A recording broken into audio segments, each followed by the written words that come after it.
Mantour Ministries presents the Mantour Guy Podcast. We may talk about football.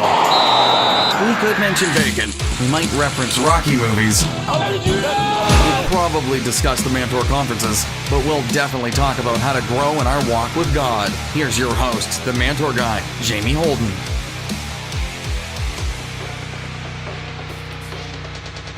Hey guys, Happy New Year and welcome to the Mantor Guy Podcast. Jamie Holden here. We're so happy to have you join us today. Well, today we are so happy to be joined by Dr. Roy Smith. Roy is the founder of a men's ministry named Knights of the 21st Century. He's written many books, he's produced many men's video curriculums, and he has a real heart and passion for men's ministry. He's a psychologist and he also does a lot of ministry to men in prison. Roy is a tremendous man of God, and we are so happy to have a hero of men's ministry join us today. So, Roy, welcome to the Mantor Guy Podcast. Well, thank you very much, Jamie, for your kind words, and I'm always excited to talk to men. So, how did the Knights of the 21st Century get started, and what exactly does your ministry do? Knights got started as a result. Take it back. I began working out of my living room. Seeing clients, literally my living room, and eventually became a company called Pennsylvania Counseling Services, and that's all in central Pennsylvania. And while I counseled men, I would constantly be praying. Most of the time, a lot of the people I saw were Christians, different organizations. James Dobson, others churches would send people to me. And as I would be praying for these men, I realized how in trouble they were. Most of the time, by the time I saw them, their wives were wanting to leave them or very upset with them. And their children were very disappointed regarding the nature of the kinds of fathers they were. And so in counseling, while I'm counseling and trying to help them, I'm praying. And for 25 years, I prayed this prayer a lot of times a week. God, someday give me a chance to write something whereby if the men understood the principles that we're now talking about in counseling and they applied them to their lives, they wouldn't be in here right now.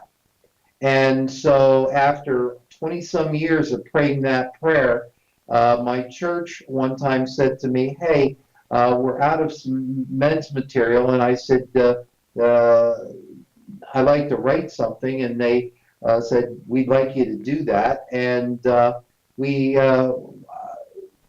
then, for the next 9 months, I would wake up around 1:30 in the morning, I would write until 4:30 in the morning, then go to bed for a couple of hours, and literally in that 9-month stretch, I wrote quite a few lessons and the whole philosophy of Knights, integrating who God is with how God has designed us to be. And why did you go with the Knight as the basis of your book and your ministry? Well, a lot of the different terminology that we use, or even the concepts we use, I believe came to me in prayer. So I actually, this is a secret between you and I know nothing about Knights. Don't know that time period, haven't studied them in any depth. And I actually, since we've gotten into this, other than the swords and the shields and some of the symbolism, consciously don't study that era because I don't want to mess up how God is using it. God gave me the concept of Knights, I believe, for several reasons. One, I think our culture among men has lost its identity. And I think the knight, a man of honor, which God has called us to be, is why God led us to the metaphor of a knight. Because a lot of men don't know who they are. Their identity is diffused with our culture, the way it bangs at them. And then also men have lost a sense of honor, a sense of purpose. And so simply we are following our King Jesus, and we're knights. Now, on another level, why I believe God gave us that is I believe it is a handy way of understanding God's design of men in a way that men can quickly understand it. For instance, one of the major issues that you and I have as we work with men is men are naturally defensive, Mm-hmm. um, often hard to get along with, and we're not afraid to say things to people that often hurt their feelings. Yep. And so there's an armor. So you look at the knight, and there's an armor. And in the Garden of Eden, we didn't need armor until sin entered the world. But now we do. But the problem is, we say at knights, a male is controlled by his armor, while a man controls his armor. And so I need to decide when I go home, how defensive am I going to be with my wife? Am I going to be strong enough to be vulnerable in my most important relationships? And I have to be aware that some of the ways I need to defend myself at work are not how I should be able to sit down on the floor with my children and relate in a non-defensive way. So knights, we say, deal with your armor. The second concept below the armor is another defensive system of men, a little more sophisticated. It's called chainmail. And chainmail is really a history and a filter, our history of our lives. I read one of your latest books coming out, and it's great that you shared the history of your life and the filters that we see life through as a result of what we've experienced growing up. And unfortunately, a lot of men don't take ownership of their history, and as a result, they keep repeating the negative parts of it. Yep. Instead of recognizing that that history is something that if we deal with it properly, we can find amazingly God-given strengths. I remember once driving down Lancaster to one of my clinics in Lancaster, and I was praying to God, and I looked over at the new baseball field on Queen Street that was just built back then, and I started crying, and in the middle of my prayer, and I said, God, I said, thank you for my mom, and thank you for my dad, who were both abusive in different ways. Because I'm about to walk into a room, 15 therapists are going to give me their worst cases. I'm completely relaxed. I'm going to have 100 ideas within seconds on how to help these clients. And I'm excited about this opportunity. And if I wouldn't have had those early pains that have caused me to get into therapy and work through some things, I wouldn't have that strength I have today. And so I would be dreading this meeting instead of being excited about it. And so we try to get men and knights to look at some of that history and create new links where they need to see life with a new set of expectations and find the strengths that come from working through some of their past grief. And then it goes on to other aspects, the core, and all kinds of things like that. I just think that is so powerful because I truly believe that too. That as men, we need to own our past, face it, and overcome it. Because, like I always say a lot of times, it's good for us, but God also does it so we can help other people. And that's what you were just saying. God took your past and helped you use it to help other people. Mm-hmm. Yeah, there's a well-known speaker I met once, and he said this sentence, and it was just so powerful. And I've heard other people say it since then. And he goes, God never wastes pain. God never wastes pain. And we may waste it, Mm-hmm. but if we have the courage with God to turn and face some of the difficulties we have, not just in our past, but in our present, we can learn some things and develop some character as men that otherwise would be lost. But we have to be willing to trust God through the valley of the shadow, so to speak, and let Him help us take those weak areas and turn them into amazing strengths. That's so true. And I'm personally am a firm believer in counseling. Counseling helped me so much in my life deal with a lot of the issues in my past. Why do you think so many men, balk at the idea of counseling, and how can we help these men get over this hurdle and take advantage of counseling to help them overcome their struggles, their bondages, things they're just wrestling with? How do we get them past that stigma to get the help that they really need? Now, I think that's an excellent question, and I think it's reinforced by the reality that I'm going to talk about. And you're right. I mean, men often struggle with counseling. In fact, on some level, most men that I see are mandated to see me. Now, maybe they're legally mandated, which occurs when DUIs occur or various things. They get in trouble with sexuality and things like that. But a lot of times they're mandated by their wife, who's made some clear threats to get them there. They're mandated by their work because they realize they're going to lose their job if they don't develop an emotional IQ and develop some social skills. Or they're mandated by trying to outrun a pain from their past that ultimately continues to haunt them until they turn and do what we call in counseling their grief work. In fact, Knights actually has different lessons as we integrate things where we teach men how to grieve and how to take some of those past events and turn them into active strength. So you're right, men tend to want to avoid counseling, and usually it takes some catastrophic environmental force to get them to recognize it.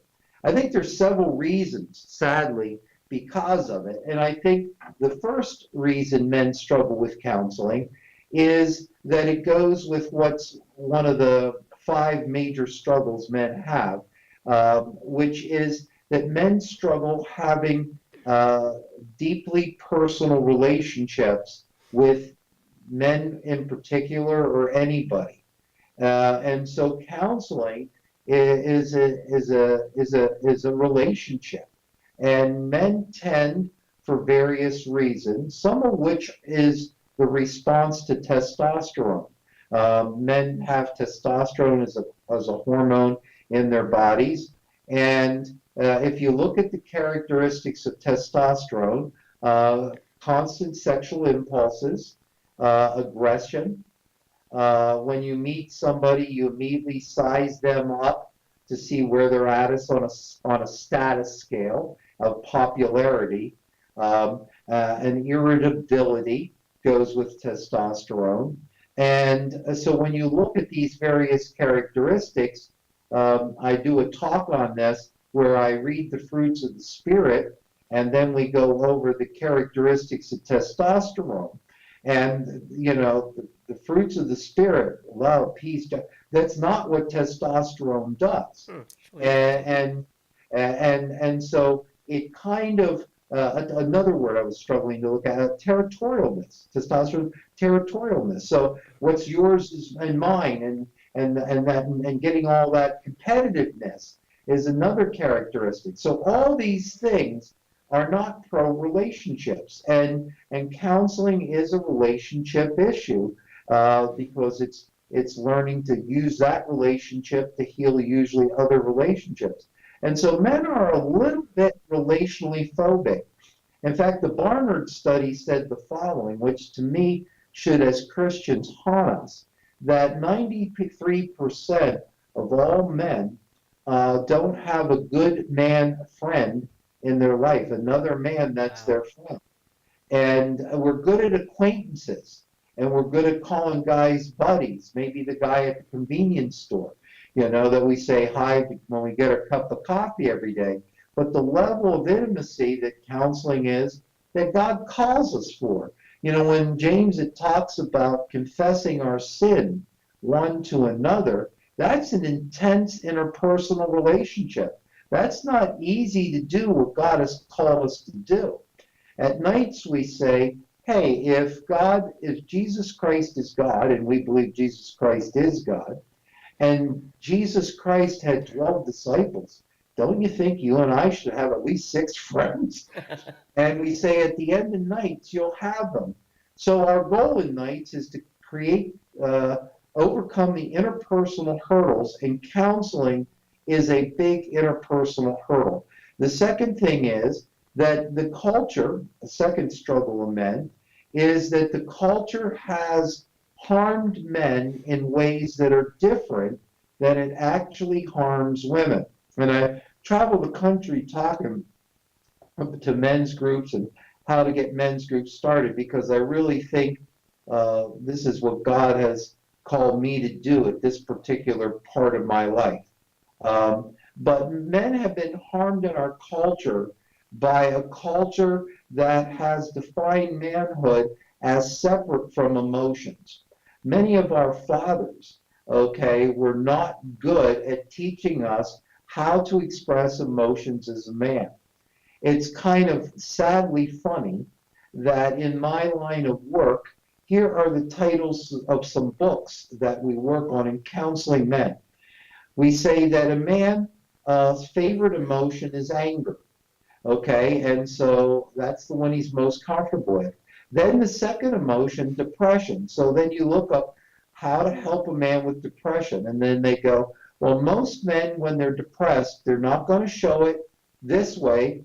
They're going to show it through anger, okay? And then another book on anxiety, and the book says, now, most men, some people when they're afraid or anxious respond like this, but most men when they're anxious, they respond in anger, And so, unfortunately, the culture has dumbed men down with a false anti-God definition of manhood, and so men don't know how to cry, don't know how to deal with the deeper emotions of who they are. And I love to laugh and do a lot of laughing in my counseling of men, but there does come a time when the nature of their life and me going where they need to go leads us to areas of pain, and the ability to emotionally face those, like we talked about earlier, and turn them into strengths is very scary. It's a lot easier for men to go out and drink, use pornography, do various other kinds of things to temporarily, in almost an addictive way, avoid what they need to look at in counseling. That is really interesting. And I know, like me, that you share a passion to reach men inside of prisons. How did you get started in prison ministry? Well, it's interesting. It just it come as a natural part of my counseling other men. X% of them came from prison, and some unfortunately went back there. And our culture, when you look at the various, to me, if you look at the major cultural issues of our day, it's immature males at the top of the food chain through domination, exploitation, things like that are harming the culture. And to me, God has called us men to be men of God, to stand up against what's going on in the culture. And when we look at the talent and the skills of men that have made mistakes and have been thrown away and have been sitting in prison for long periods of time, not doing anything most of the time to make themselves any better so that they don't repeat and go back in. Recidivism is very high.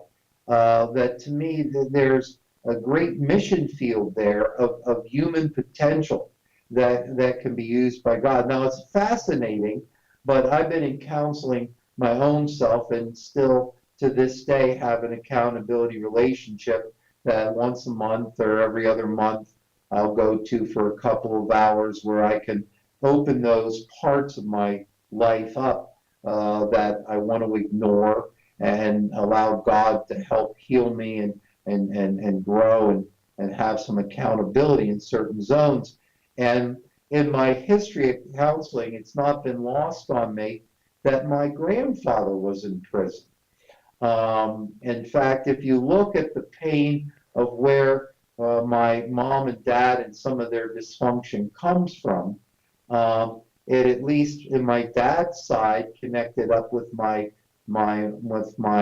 we know this, that the sin of one generation is passed on to the next, or the dysfunction of one generation is passed on to the next. What you and I don't resolve in our generation is passed on to the next one. That's why it's very important. There's guys here that may listen to this and say, hey, Roy, Janie, I'm too old. And I say, if you understand counseling, we say that if a grandfather changes, a dynamic will reverberate down of healing down the chain to that grandchild, where some of that sinful legacy, it's not an accident that Abraham lies about his wife and then Isaac lies about his wife. The sin of one generation, watching dad, this is how dad didn't take responsibility and stand up. Son does the same thing. And so I look at my history, and here God has allowed me to write something that's not only being successfully used in churches, but we've got a number of churches that are taking it into prison, playing the DVDs, working a ministry. And then some of my favorite examples of lives changed are when these guys are leaving some of these prisons, some of which for child support, they're only in 2 weeks to a couple of months, some less than a year, some of our local prisons. And these guys are leaving the Knights chapter in the prison and joining the Knights chapter at the Y, where we have here in Lebanon. That's a consortium of churches, a group of churches, or another church.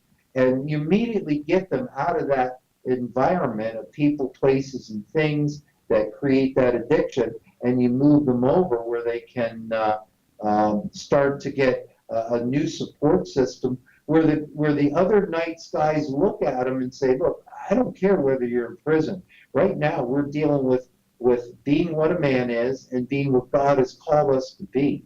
And that's really what matters. That is so awesome, so powerful to hear. I love hearing how God's moving in the prisons. And just to thank you personally, you've been part of our Mantour Challenge this year. Every year at the Mantour, we receive offerings to help put our books into prisons.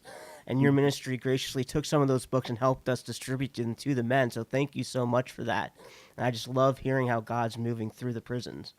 Well, we appreciate what you've written. It's a great resource. I think it's got the right mixture of godliness and godly wisdom, with the ability to touch people's hearts regarding what needs to change, as well as creating a more godly thinking pattern, so that these guys in prison that can use that advice. One of the in fact, actually, this just happened last week. Somebody contacted Knights and said, it's like I wish I would have learned this stuff years ago. I didn't have a dad, which most prisoners don't, an active, positive father figure. And Knights is kind of teaching me what I wish my dad would have taught me. And we quickly picked up on your willingness to help us out, because your books, again, are another way to father or to mentor men who really lack that asset and that resource in their backgrounds. Well, we just wanted to thank you for that partnership. It's been great, and I love seeing how God's moving in the prisons. Well, guys, we're going to be back with more with Roy in a few minutes, just after the short break, so stick with us, guys. I know you're going to dig this. Like what you're hearing? Head over to iTunes to subscribe, rate, and leave a review. Thanks. Mantour season's almost here, and this year we are under construction. Do not miss your local Mantour Conference. We have powerful main session speakers, and we have 3 new relevant workshops for 2018. So make sure to put your local Mantour Conference on your 2018 calendar. Remember, God's not finished with us yet. We're all under construction. For Mantor Conference dates and locations, visit mantorministries.com. The Mantor Guy Podcast, helping men grow in their walk with God. Did you know that 90% of boys and 70% of girls are exposed to pornography online? Meanwhile, 71% of kids say that they're hiding internet activity from their parents. In 56% of divorce cases today, a major contributing factor is one spouse's continued use of inappropriate content online. What are you doing to protect your family online? Covenant Eye's Internet Accountability monitors how the internet is used on your family's mobile devices and their computers.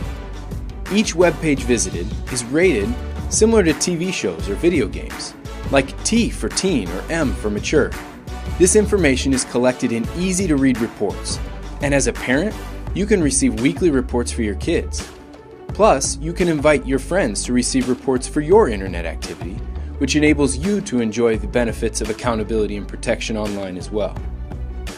These reports provide you with a comprehensive view of how the internet is used in your home.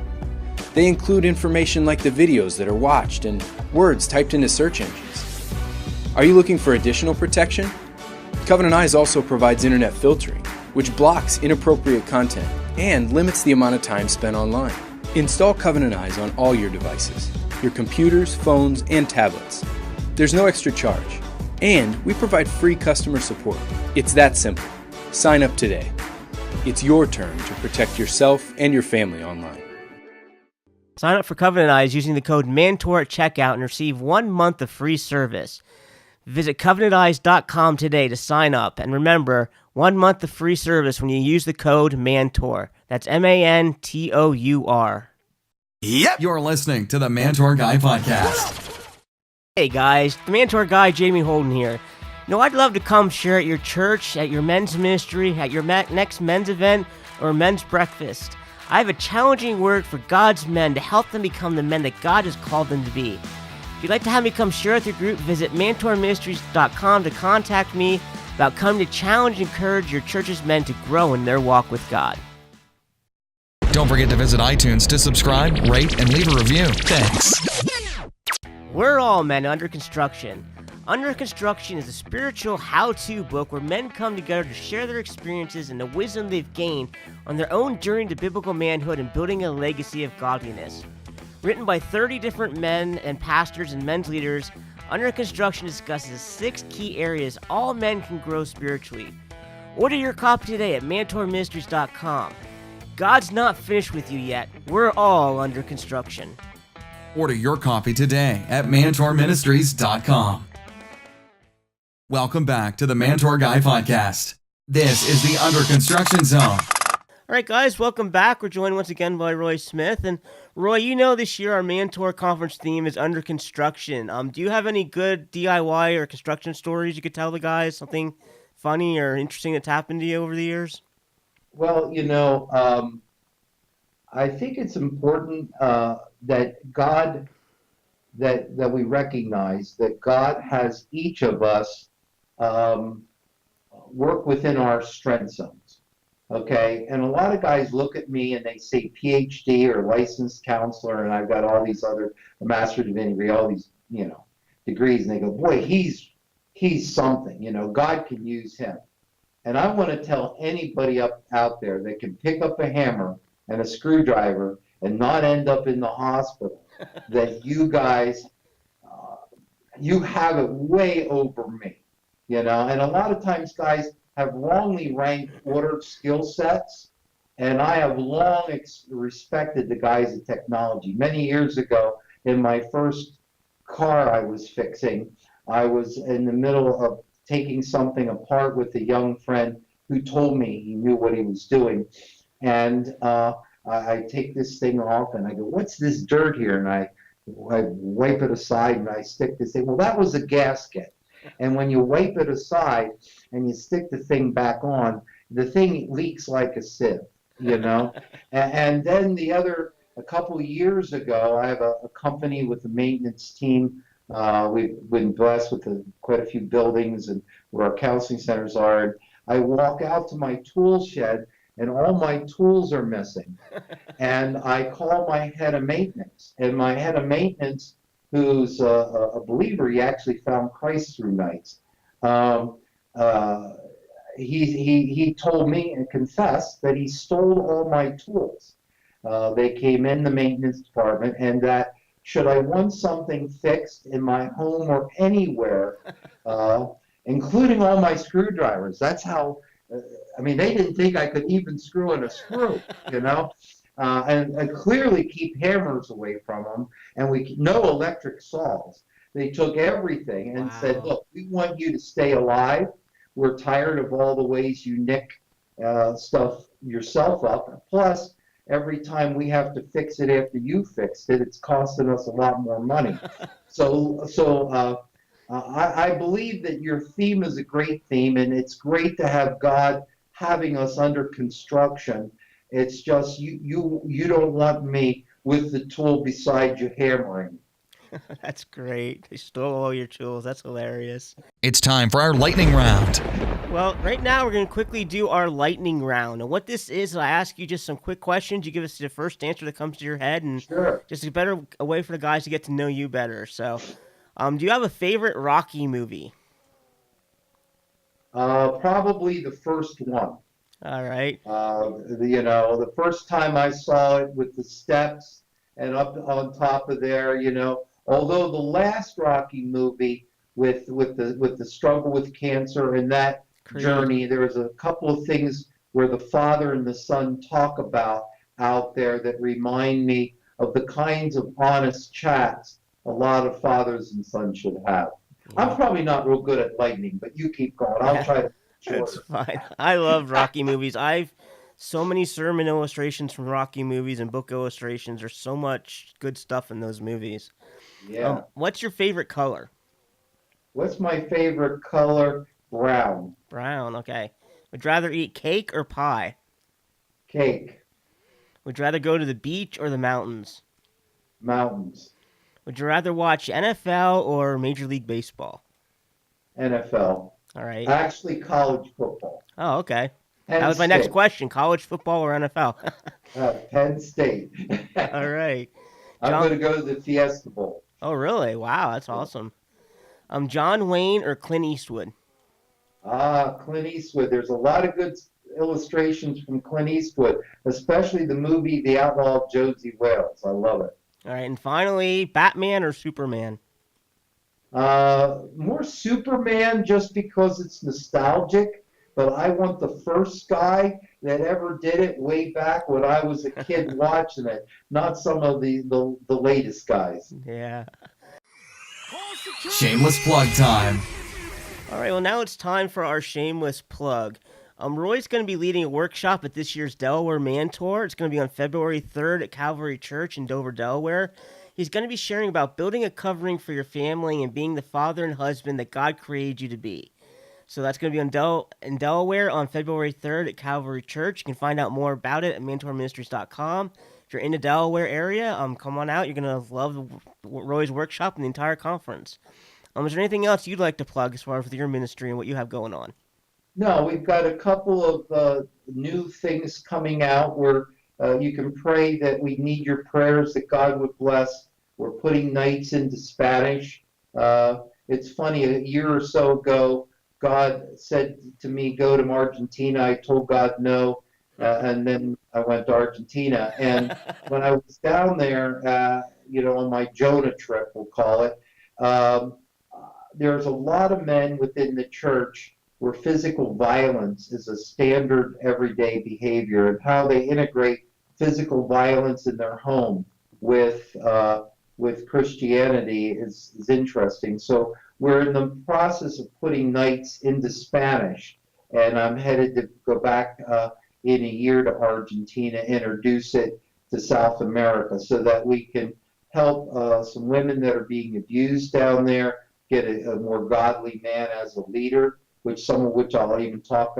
on Dover about in terms of what it takes to be a godly leader in the home.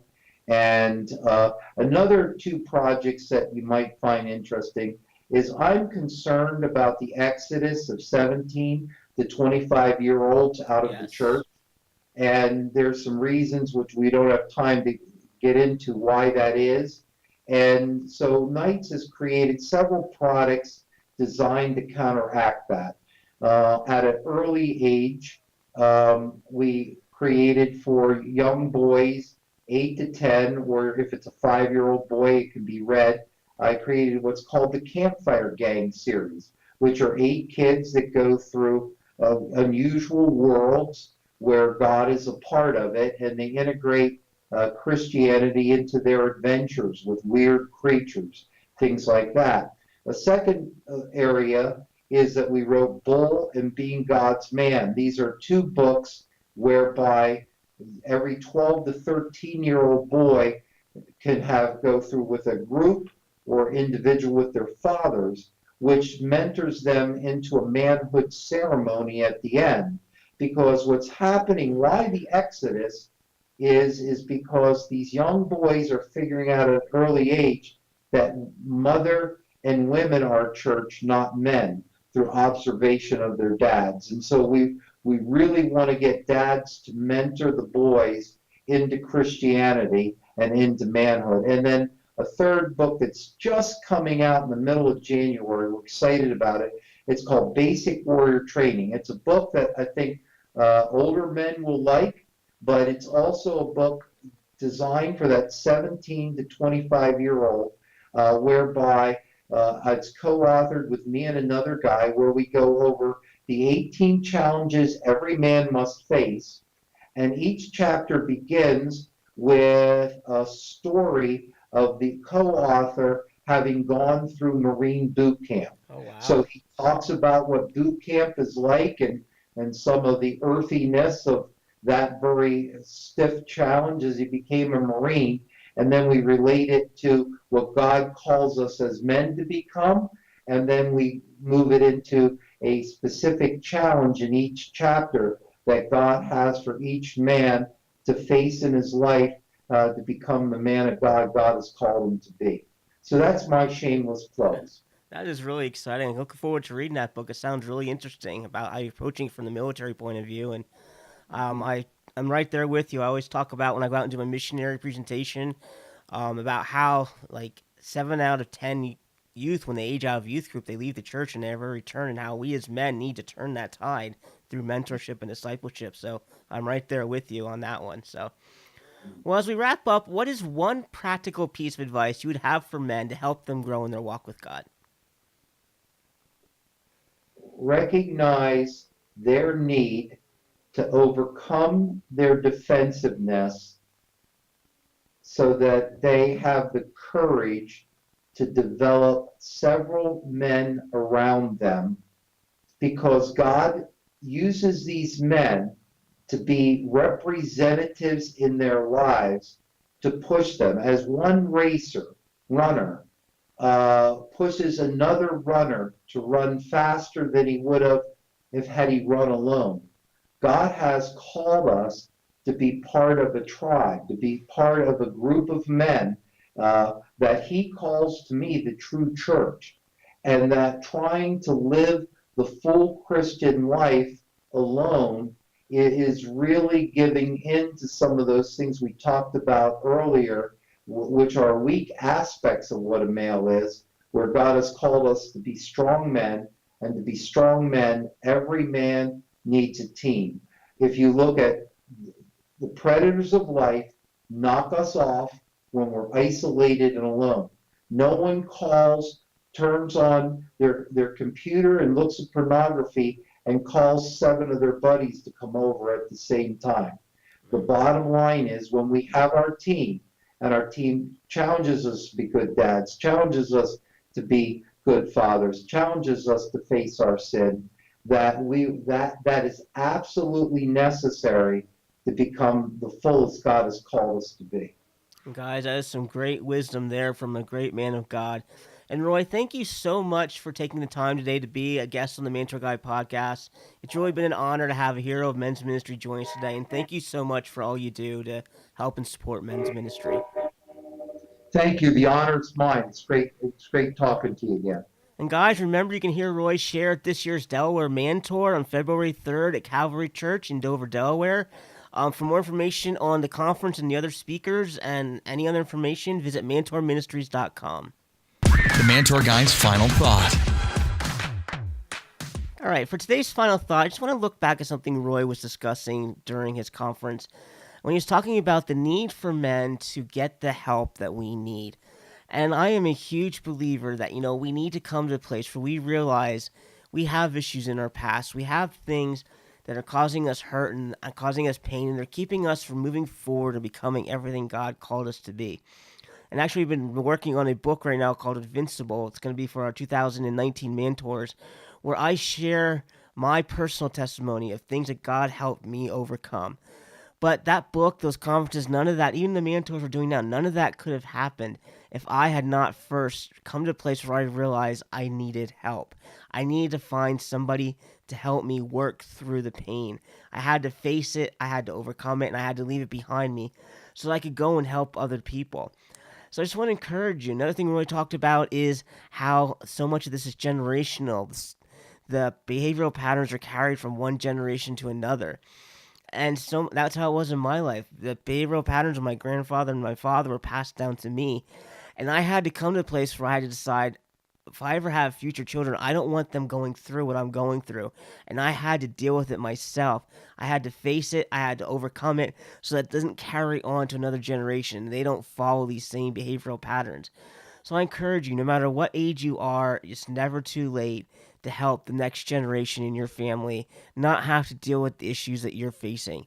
Face them, find a counselor or a pastor that can help you work through them. Allow the Holy Spirit to work in your heart. And I can't think of a better time than the beginning of the year to start working on these issues so that you can become the man God created you to be, and that you can live a life free of the hurt and the pain of your past, and so that the new generation of godliness can continue for thousands of generations in your line. So that was my final thought. I just want to share that with you guys. Once again, thank you for listening and giving us your time today. Like we said before, you can learn more about Roy at his Knights of the 21st Century website. You can hear him speak at the Mantour in Delaware. For more information on our Mantor Conference dates and locations, visit mantorministries.com. And guys, thank you so much for joining us. We'll see you next week on the Mantor Guy Podcast. Talk to you later, guys. Thanks for listening to the Mantor Guy Podcast. Be sure to visit mantorministries.com to learn more about our books, men's ministry resources, and our Mantor Conferences.